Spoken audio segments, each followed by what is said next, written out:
امام مہدی علیہ السلام ہیں، نظر نہیں آتے؟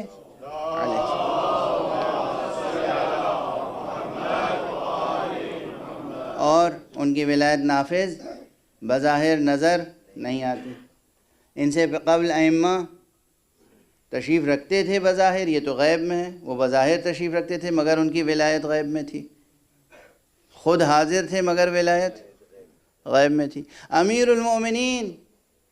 سر چشمہ ولایت، جہاں سے ولایت کا آغاز ہوا،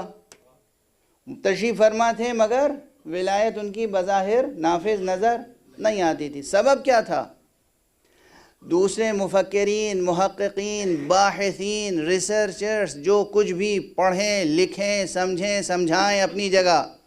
جناب بی بی فاطمہ زہرا سلام اللہ علیہا نے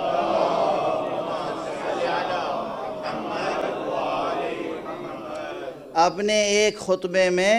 جو آپ کا صرف 2 صفحے کا خطبہ ہے، مختصر سا خطبہ، جو آپ نے انصار مدینہ کی خواتین کے سامنے ارشاد فرمایا ہے، اس میں قرآن مجید کی ایک آیت کا اقتباس شامل کر کے اس طرح جواب دیا ہے کہ قیامت تک ہر ذہن اور ہر قلب مطمئن ہو جائے گا، اور نہ صرف مطمئن ہوگا، خدا کی قسم، صرف یہ نہیں کہ جواب دے کر مطمئن کر دیا گیا یا مسکت جواب دے دیا گیا، یعنی سائل کا منہ بند کر دیا گیا، نہیں، اگر کوئی واقعاً اہل ہوگا تو اس کے اندر وہ جذبہ پیدا ہو جائے گا کہ ولایت سے رشتہ برقرار کر لیں۔ کیوں؟ آپ نے کیا فرمایا؟ خطاب میں فرمایا جو آیت کریمہ ہے، أَنُلْزِمُكُمُوهَا وَأَنْتُمْ لَهَا كَارِهُونَ، کیا تم یہ سمجھتے ہو کہ ہم تم پر یہ ولایت جبراً نافذ کریں گے اس حال میں کہ تم اس سے کراہت کرتے ہو؟ یعنی تم ناپسند کر رہے ہو اور ہم نافذ کریں گے؟ ولایت وہ شے نہیں ہے کہ جو کسی ناپسند کرنے والے پہ نافذ کی جائے یا جبراً نافذ کی جائے۔ جبراً جو چیز نافذ کی جاتی ہے وہ طاغوتیت ہوتی ہے، محبت اور لطف سے جو نافذ ہو اسے ولایت کہتے ہیں۔ اور اس لیے چاہے وہ زمانے امیر المؤمنین علی ابن ابی طالب علیہ السلام،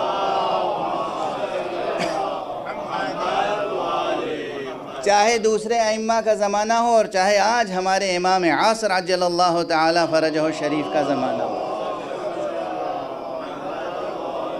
اگر یہ آیت سمجھ میں آ جائے اور یہ خطاب زہرا سمجھ میں آ جائے تو نہ صرف یہ کہ جواب مل جاتا ہے، بلکہ اپنی ذات کا جائزہ لینے پہ انسان مجبور ہوتا ہے کہ کہیں ہمارے اندر دل میں، دماغ میں کہیں ایک سوئی کی نوک کے برابر بھی کہیں ایسا تو نہیں ہے کہ امر ولایت سے کراہت پیدا ہو رہی ہو،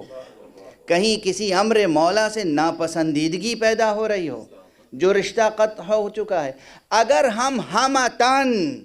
پورے وجود کے ساتھ، اپنے پورے ظاہر و باطن کے ساتھ مشتاق ولایت ہو جائیں تو آج بھی ولی مطلق سرفراز کرتے ہیں، زیارت بھی نصیب ہوتی ہے، ملاقات بھی نصیب ہوتی ہے، سوالات کے جوابات بھی ملتے ہیں۔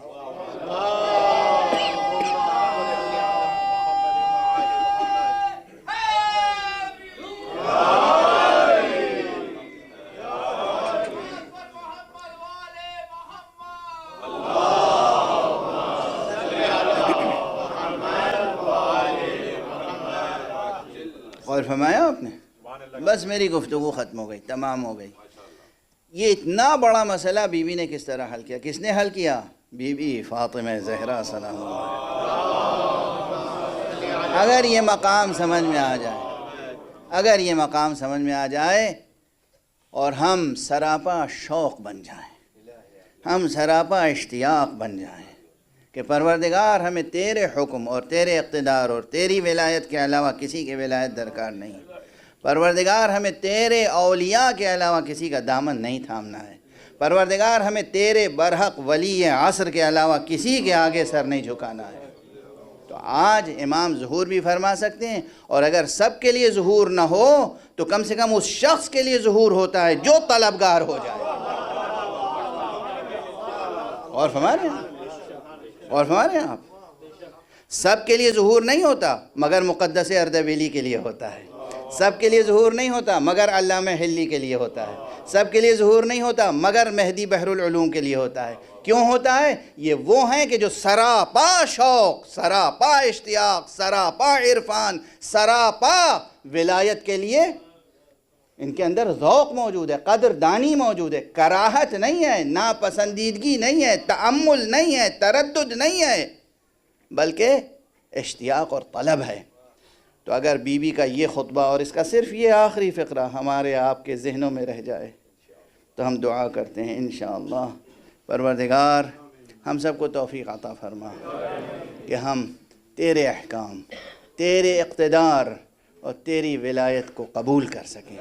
اپنے پورے وجود کے ساتھ، اپنے ذہن کے ساتھ، اپنے قلب کے ساتھ، اپنے پورے ظاہر و باطن کے ساتھ۔ اور پروردگار فرزند زہرا کو اذن ظہور عطا فرما، اور ہماری یہ مختصر سی محفل مورد قبول بارگاہ فاطمہ زہرا قرار پا جائے۔ پروردگار جتنے حاضرین محفل ہیں ان کی جو جو حاجتیں ہیں بتوسل فاطمہ زہرا سلام اللہ علیہا ان کی حاجتوں کو برابر دفع